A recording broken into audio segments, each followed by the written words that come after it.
Hello my dear YouTube friends, welcome back to Neeta tarot reading. Friends, ಇವತ್ತು ನಾನು ಯಾವ ವಿಚಾರವಾಗಿ ಟ್ಯಾರೋ ರೀಡಿಂಗ್ ಮಾಡ್ತಾ ಇದ್ದೀನಿ ಅಂತಂದರೆ, ನಮ್ಮ ಮನೆ ನಮಗೆ ಏನು ಹೇಳೋದಕ್ಕೆ ಬಯಸ್ತಾ ಇದೆ, ನಮ್ಮ ಮನೆಯ ಎನರ್ಜಿ ಹೇಗಿದೆ, ಈ ವಿಚಾರವಾಗಿ ನಾನು ಇವತ್ತು ನನ್ನ ಟ್ಯಾರೋ ರೀಡಿಂಗ್ ಮಾಡಬೇಕು ಅಂದ್ಕೊಂಡಿದ್ದೀನಿ. ಸೊ ಮನೆಗೂ ಎನರ್ಜಿ ಇರುತ್ತಾ? ಮನೆನೂ ಮಾತಾಡುತ್ತಾ? ಹೌದು, ಯಾಕೆ ಮಾತಾಡಲ್ಲ? ಪ್ರತಿಯೊಂದು ರೂಮ್ಸು ಮಾತಾಡತ್ತೆ. ನೀವೇ ಅಬ್ಸರ್ವ್ ಮಾಡಿ ನೋಡಿ. ಪ್ರತಿಯೊಂದು ರೂಮಿಗೆ ಹೋಗಿ ನೋಡಿ, ಅಲ್ಲಿನ ಎನರ್ಜಿ ಯಾವ್ಯಾವ ರೀತಿ ಚೇಂಜ್ ಆಗುತ್ತೆ ಅಂತ ಹೇಳಿ.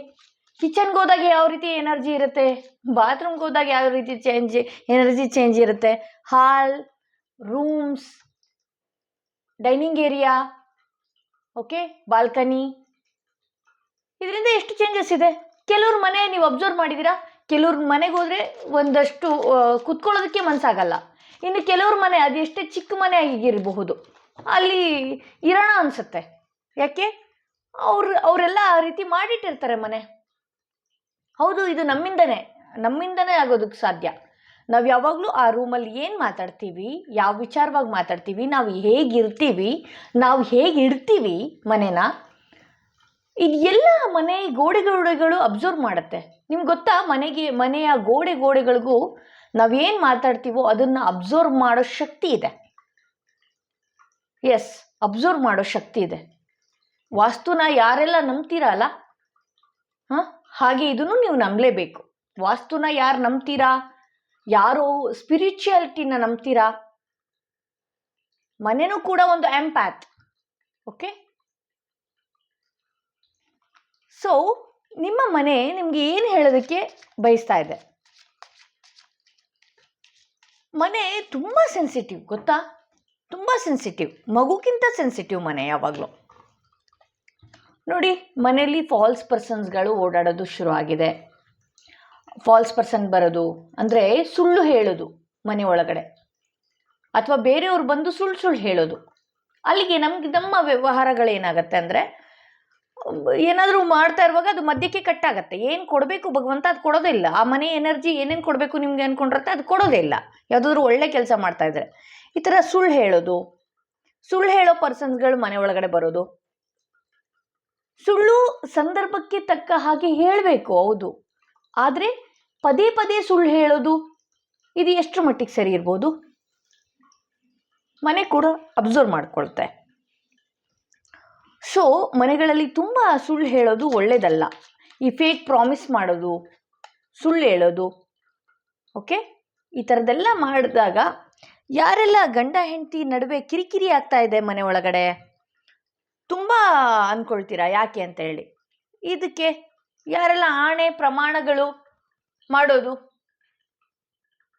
ಚಿಕ್ಕ ವಿಚಾರಕ್ಕೆ ಆಣೆ ಪ್ರಮಾಣ ಮಾಡೋದು, ಈ ಥರ ಎಲ್ಲ ಮಾಡಿದಾಗ ಏನಾಗತ್ತೆ?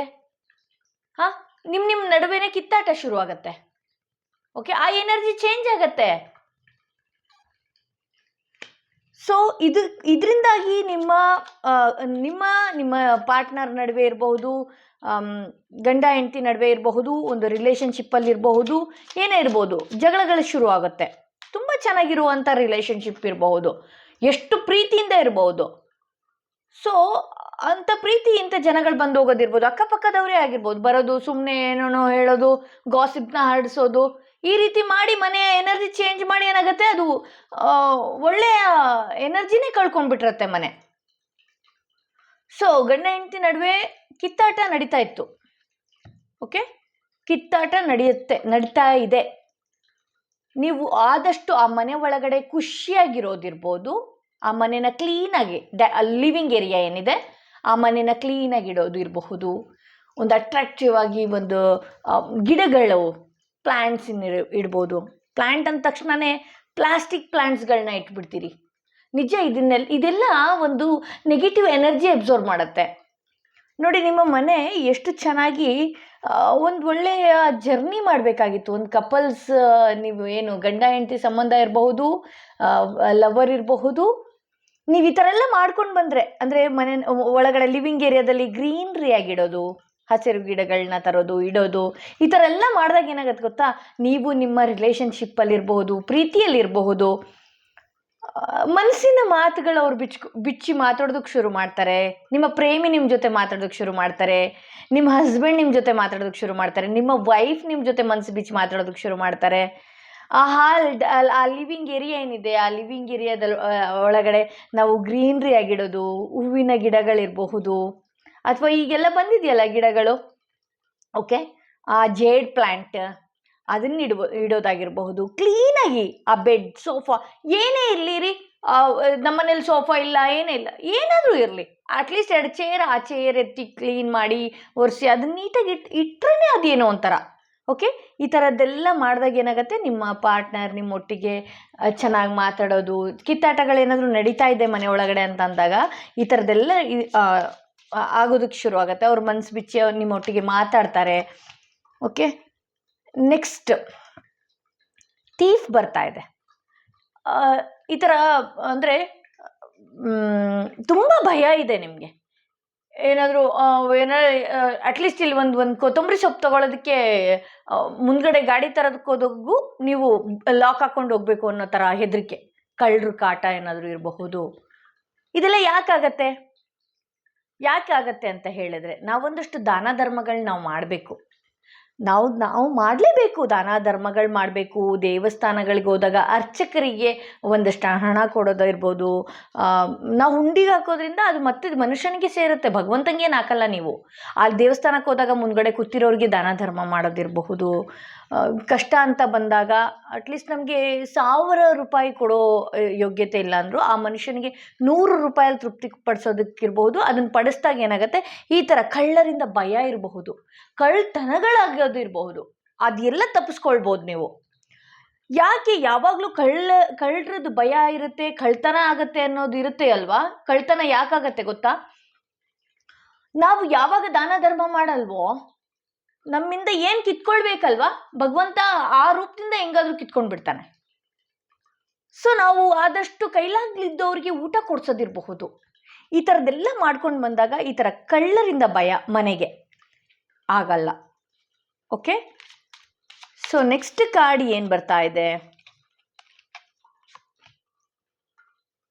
ಥಾಟ್ಸ್. ಓಕೆ, ನಿಮ್ಮ ರೂಮಲ್ಲಿರಬಹುದು ಒಂದು ಒಳ್ಳೆ ಡ್ರಾಯಿಂಗ್ನ ಹಾಕೋದು, ಆಯಿತಾ? ನಿಮ್ಮ ರೂಮ್ನಲ್ಲಿ ಪಶ್ಚಿಮದ ಗೋಡೆ ಹಾಕಿದ್ರೆ ಪೂರ್ವದ ಗೋಡೆ ನೋಡಬೇಕು, ಆಯಿತಾ? ಅಲ್ಲಿ ಒಂದು ಒಳ್ಳೆ ಮನೆಯ ಫೋಟೋಸ್, ಗ್ರೀನ್ರಿ ಇರೋ ಮನೆಯ ಫೋಟೋಸ್, ಒಂದು ಒಳ್ಳೆ ಪಿಕ್ಚರ್. ಹಾಗಂತ ನೀವು ಯಾವುದೋ ಸೆಲೆಬ್ರಿಟಿದೋ ಅಥವಾ ಯಾರ್ದೋ ಹುಡುಗಿದೋ ಯಾವುದೋ ಹುಡುಗಂದೋ ಅದು ಹಾಕ್ಬಿಡಿ. ದಯವಿಟ್ಟು ನೇಚರ್ದು ಒಂದು ಒಳ್ಳೆ ನೇಚರ್ ಇರೋ ಫೋಟೋ. ದೇವ್ರ ಫೋಟೋ ಹಾಕ್ಬೋದು ಅಂತ ಕೇಳಿದ್ರೆ ಎಸ್, ಹೌದು, ಹಾಕ್ಬೋದು ನೀವು. ಈ ಥರದ್ದೆಲ್ಲ ಹಾಕಿದಾಗ ರೂಮ್ಗಳಲ್ಲಿ ನೀವೇನು ಕುತ್ಕೊಳ್ಳೋದಕ್ಕೆ ಮನಸ್ಸಾಗಲ್ಲ ಅಲ್ಲ, ನಿಮಗೆ ಕುತ್ಕೊಳ್ಳೋದಕ್ಕೆ ಮನಸ್ಸಾಗಲ್ಲ, ಇರೋದಕ್ಕೆ ಮನಸ್ಸಾಗಲ್ಲ. ಈ ಥರ ಚೇಂಜ್ ಮಾಡೋದ್ರಿಂದ ಏನಾಗುತ್ತೆ, ನಿಮ್ಮ ಮನೆ ನಿಮ್ಗೆ ಒಳ್ಳೊಳ್ಳೆ ಥಾಟ್ಸ್ಗಳನ್ನ ಕೊಡುತ್ತೆ, ಅಂದರೆ ಒಳ್ಳೊಳ್ಳೆ ಯೋಚನೆಗಳು ಕೊಡುತ್ತೆ. ಮನೆ ಕೂಡ ಎಂಪ್ಯಾತ್, ಒಂದು ಮನೆ ತುಂಬ ಸೆನ್ಸಿಟಿವ್. ಹೌದು, ನಿಮ್ಗೆ ಒಳ್ಳೊಳ್ಳೆ ಯೋಚನೆ ಬರಬೇಕು ಅಂದ್ರೂ ಕಾರಣ ಅದು ಮನೆ ಆಗಿರುತ್ತೆ. ನಾವು ರೂಮಿಗೆ ಹೋದ ತಕ್ಷಣವೇ ಒಂದು ಒಳ್ಳೆ ವೈಬ್ರೇಷನ್, ಒಂದು ಒಳ್ಳೆ ಫ್ರ್ಯಾಗ್ರೆನ್ಸ್ ಇರಬೇಕು, ಒಂದು ಒಳ್ಳೆ ಖುಷಿಯಾಗಿರಬೇಕು. ನಾವು ರೂಮಿಗೆ ಹೋಗಿ ಮಲಗುವಾಗ ಆ ಕರ್ಟನ್ಸ್ ಇರಬಹುದು. ನನಗೆ ತುಂಬ ಕಾಸ್ಟ್ಲಿ ಕರ್ಟನ್ಸ್ ಹಾಕೋಕ್ಕಾಗಲ್ಲ ಹಾಗೆ ಹಿಂಗೆ ಅಂತಂದರೆ ಆ ರೂಮಿಗೆ ತಕ್ಕನಂಗೆ ಆ ಕಲರ್ ಕಾಂಬಿನೇಷನಲ್ಲಿ ಒಂದು ಒಳ್ಳೆ ಕರ್ಟನ್ ಆಗಿರಬಹುದು.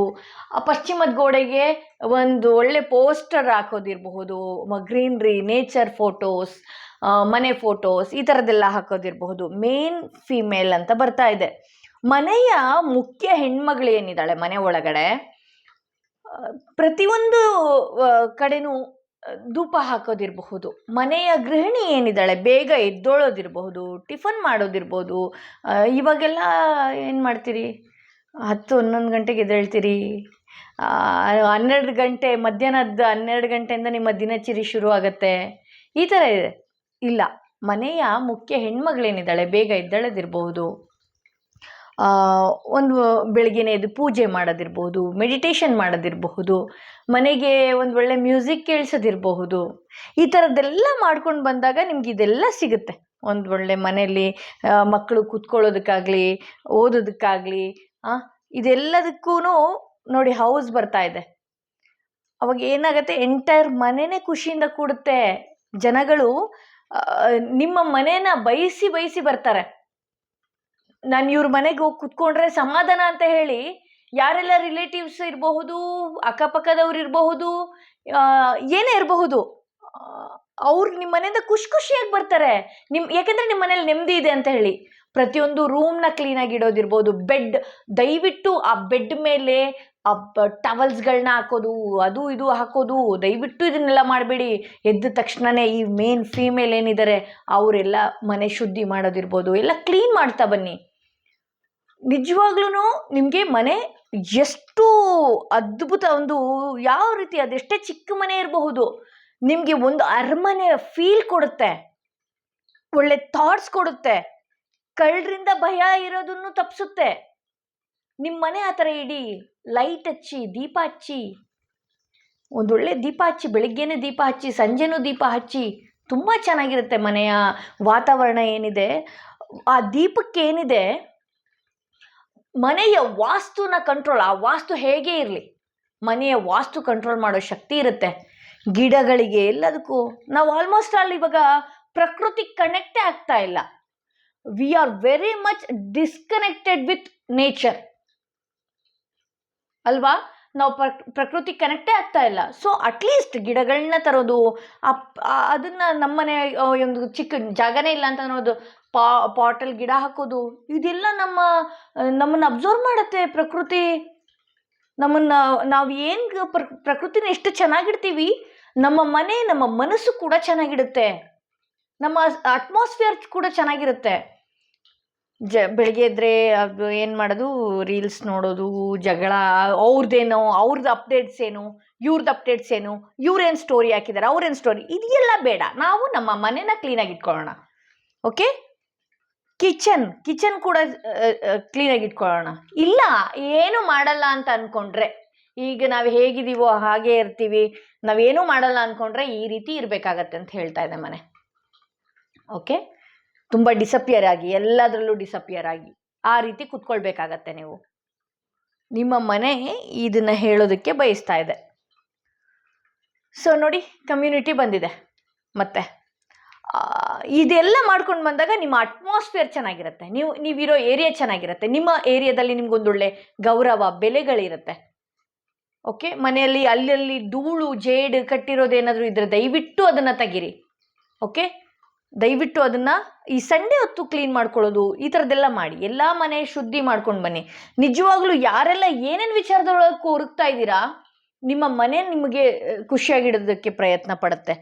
ಓಕೆ, ಮೇಲೇನಿದ್ದಾರೆ ಅವ್ರು ಯೂನಿಫಾರ್ಮ್ಡ್ ಆಗಿ, ಅಂದರೆ ಅವರ ಬಟ್ಟೆಯ ಸ್ವಚ್ಛ ಮಾಡೋದಿರ್ಬೋದು, ಐರನ್ ಮಾಡೋದಿರಬಹುದು, ಇದೆಲ್ಲ ಎಷ್ಟು ನಿಮಗೆ ಒಳ್ಳೆಯದು ಅಂತ ಹೇಳಿದ್ರೆ, ಬಟ್ಟೆ ಐರನ್ ಮಾಡಿ ಹಾಕೊಳ್ಳೋದಿರ್ಬೋದು, ಒಂದು ಪರ್ಫ್ಯೂಮ್ ಹಾಕೋದಿರಬಹುದು, ನಿಮಗೆ ಸಮಾಜದಲ್ಲಿ ಒಂದು ಒಳ್ಳೆ ಗೌರವ ಸಿಗುತ್ತೆ. ನಿಮಗೆ ಮೇಲ್ ಚೆನ್ನಾಗಿದ್ರೆ ಮನೆಯೇ ಚೆನ್ನಾಗಿರುತ್ತೆ. ಸೊ ನೀವು ಅವ್ರಿಗೇನು ಬೇಕೋ ಅದನ್ನು ಮಾಡಿ. ಓಕೆ, ನೀವು ಆದಷ್ಟು ನಾವು ಸ್ವಚ್ಛವಾಗಿರಬೇಕು, ನಾವು ಕ್ಲೀನಾಗಿರ್ಬೇಕು. ಮನೆಯಲ್ಲಿ ಮೇನ್ ಫೀಮೇಲ್ ಏನಿದ್ದಾರೆ ಅವರು ಸ್ವಚ್ಛವಾಗಿರಬೇಕು, ಅವರು ಕ್ಲೀನಾಗಿರಬೇಕು, ನೀಟ್ ಆ್ಯಂಡ್ ಟೆಡ್ಡಿ ಆಗಿರಬೇಕು, ಮನೆಯೂ ನೀಟಾಗಿರಬೇಕು. ಮನೆಯ ಮುಂದುಗಡೆ ಬಾಗಿಲೇನಿದೆ ಅದು ಕೂಡ ಸ್ವಚ್ಛವಾಗಿರಬೇಕು ಅಂತ ಹೇಳ್ತಾ ಇದೆ ನಿಮ್ಮ ಮನೆ ಅಂತ. ಇವತ್ತು ನಾನು ಮನೆಯ ಎನರ್ಜಿ ಚೆಕ್ ಮಾಡಿದ್ದೀನಿ. ಸೊ ನೋಡಿದ್ರಲ್ಲ, ಎಲ್ಲ ರೂಮ್ಸ್ಗಳು, ಪ್ರತಿಯೊಂದು ರೂಮ್ಸ್ಗಳು ನಿಮಗೆ ಒಂದು ಒಳ್ಳೆಯ ಮಾತುಗಳನ್ನ ಹೇಳಿದೆ ಅಂತ ಇವತ್ತು ನಾನು ನನ್ನ ವಿಡಿಯೋದಲ್ಲಿ ತಿಳಿಸ್ಕೊಡ್ತಾ ಇದ್ದೀನಿ. ಸೊ ಎಂದಿನಂತೆ ನಾನು ಈ ವಿಡಿಯೋನ ಇಲ್ಲಿಗೆ ಮುಗಿಸ್ತಾ ಇದ್ದೀನಿ. ಮತ್ತಷ್ಟು ವಿಡಿಯೋದೊಂದಿಗೆ ನಿಮ್ಮನ್ನು ಭೇಟಿ ಆಗ್ತೀನಿ ಅಂತ ಹೇಳ್ತಾ ನಾನು ಈ ವಿಡಿಯೋನ ಇಲ್ಲಿಗೆ ಮುಗಿಸ್ತಾ ಇದ್ದೀನಿ. Bye friends.